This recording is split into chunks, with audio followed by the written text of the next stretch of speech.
हाय दोस्तों, नमस्कार। एक छोटा सा कहानी है। उम्मीद करते हैं कि आप 2-4 मिनट निकाल कर सुनेंगे। जरूर कुछ इस कहानी से ज्ञान मिलेगा। लक्ष्मी का वास। एक बहुत धनी व्यापारी थे।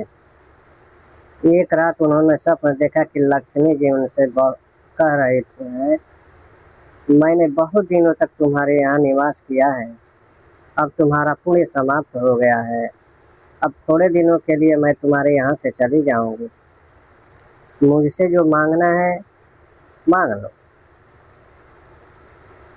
व्यापारी बोले, मैं अपने परिवार से सलाह लेकर आपको कल बताऊंगा। सुबह जब उसकी नींद खुली तो पूरे परिवार को सारी बात बताई। क्या मांगा जाए,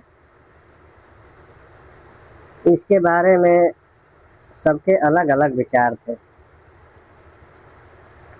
कोई कह रहा था कि इतना धन दौलत मांग लो कि पूरा जीवन आराम से बीत जाए, तो कोई कह रहा था कि जीवन भर के लिए अन्न मांग लो।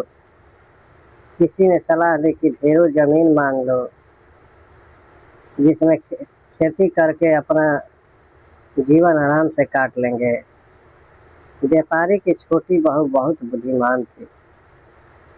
वह चुपचाप अपनी बातें सबकी बातें सुन रही थी। अंततः वह बोली कि पिताजी, मेरे हिसाब से धन दौलत और खेती बाड़ी मांगना ठीक नहीं है, क्योंकि यह सब लक्ष्मी जी के साथ ही चला जाएगा। आखिर ये सब लक्ष्मी का ही हिस्सा है। इसमें इनकी बजाय परस्पर प्रेम का वरदान मांगना चाहिए।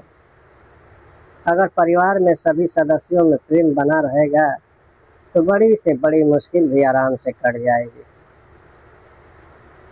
सब मिलकर सामना करेंगे तो सारे कष्ट दूर हो जाएंगे।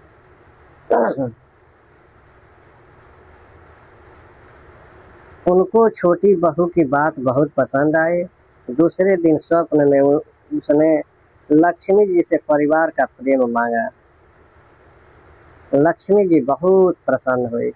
उन्होंने कहा कि जिस परिवार के सदस्यों में आपस में प्रेम होता है, कभी झगड़ा नहीं होता, वहाँ से मैं कभी जा ही नहीं सकती। इस प्रकार उसके घर में लक्ष्मी का वास सदैव के लिए हो गया। सीख। अब इस कहानी से सीख हमें क्या मिलती है? हमें परस्पर प्रेम पूर्वक रहना चाहिए।